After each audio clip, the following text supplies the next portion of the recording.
and we've got some big tech earnings really moving the markets quite a bit.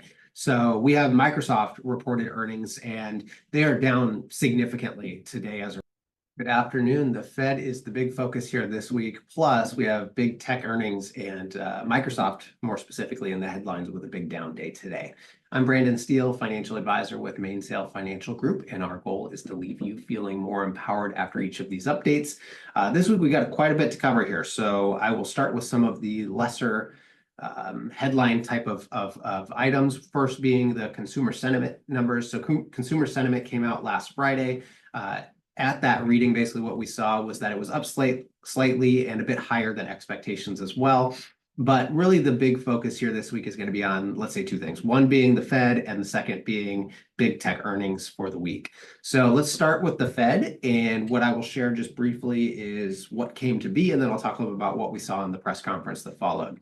As far as the decision itself, the Fed, not by much of a surprise, but the Fed decided to leave rates unchanged for this meeting. If you look at some of the predictions ahead, we're still, generally looking at probably 25 basis point cuts for the year. So this didn't really affect what people are projecting moving forward, but not much of a surprise. No actual change in this recent meeting there just yesterday on Wednesday. What followed in terms of the press conference, well, maybe one thing to mention before the actual press conference itself is that when looking at the voting, there were two dissents. Again, I believe it was two last time as well, but basically voting for a cut. Two dissents, again, voting for a cut, and both of those were voting for 25 basis points. So again, not a whole lot to really write home about here, not a whole lot of change, not a whole lot of significant shifts.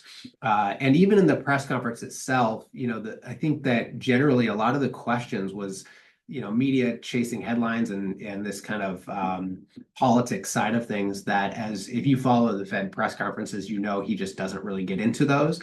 And so I think that a lot of the press conference was not very fruitful because basically it was a lot of those questions being asked and Powell just continued to decline to answer. This was quite a few separate occasions. So I forget how many questions exactly were asked that he declined to answer, but it was quite a bit. So honestly, not a lot from the press conference either. In terms of what this meant, we kind of saw yields up a bit leading up to the press conference, dropped a bit during the statement and questioning. And then the S&P, generally speaking, mostly flat, started picking up a small amount as he began to talk, but not a whole lot in news as far as the decision, the press conference, or the markets in general as a result of the Fed meeting itself. However, fast forward to today, and we've got some big tech earnings really moving the markets quite a bit. So we have Microsoft reported earnings, and they are down significantly today as a result of that.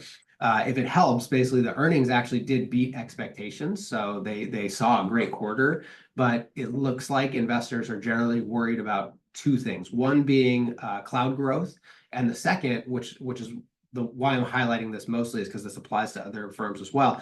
But the second being their AI spend and basically how much they're putting towards spend in AI infrastructure. And the reason I want to highlight that is because we have other big earnings this week as well. So Microsoft, Meta, Tesla, and then I believe we have Apple after the close today as well. But really only one big winner so far, which was Meta. The others, at least in trading today on Thursday anyway, is not doing so great. But the reason I'm highlighting this is what I want to touch on in our question of the week, but is how this AI spending could affect tech companies moving forward. Before we get to that, though, just be sure to tune in next week. On Thursday next week, we'll cover PPI, and then we have Jobs Week. Plus, we'll kind of catch up on some of this earnings story as well. But those are the two big things next week. Before we break, though, the big question of the week is really around how this AI spending can affect tech earnings. And I think this is really relevant. It's coming up now. We talked a lot about this last year, that these big seven companies, we thought were going to start to lose a little bit of that momentum. We start to see the markets broaden out. That's exactly what we saw in 2025. And that has been a big story. I realize we're only a year into 2026, but a big story this year as well, where those tech companies really are not doing that great in comparison to small caps, in comparison to value companies, and some of these other kind of more broadening aspects of the market. And I think a big part of that is just given valuations, number one, But the second thing, which I covered a ways back, so for those who do check in pretty regularly, this may sound familiar, but I was at a conference not too long ago, and they had their CIO up, and he is very intelligent. He was talking about basically how they were looking at AI spending moving forward, and how it's very possible that these big tech companies, as they continue to have to spend on AI to compete, may start to see a little bit of a different pricing in terms of the valuation multiples that they get. Because basically these big tech companies run these giant margins, there's not a lot of ongoing expense, and as a result, we've seen these giant valuations.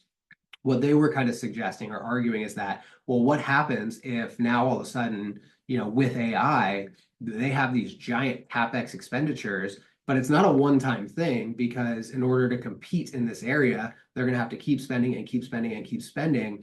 And that's kind of what we're seeing. And so it's still early to say whether that theory will ring true, but it's something to really watch and pay close attention to, because if that does become the case, what we could see is basically a repricing in the valuation multiples on these tech companies, where, again, it's maybe seen as a bit of a different structure than the tech companies that we're used to and how they're priced. So I thought that was very interesting. I thought, especially given the earnings here this week, I just wanted to kind of refresh a little bit on that, and just a great question to kind of cover given the story here recently. So hopefully that's helpful. We'll continue to keep an eye on these updates. But again, I think the theme this year, if it helps, is just continue to broaden out. This is where diversification matters so much, and why we've been talking about, kind of watching these Mag 7 companies, because as valuations continue to creep up, they crept up, I should say, it's inevitable that we start to see markets broaden out a little bit. And it certainly has been the case here for the past, 13 months or so. So thanks for tuning in. Be sure to tune in next week. Again, we'll cover PPI and jobs as we get into our Thursday update. In the meantime, have a great weekend, and we'll see you next Thursday at 3.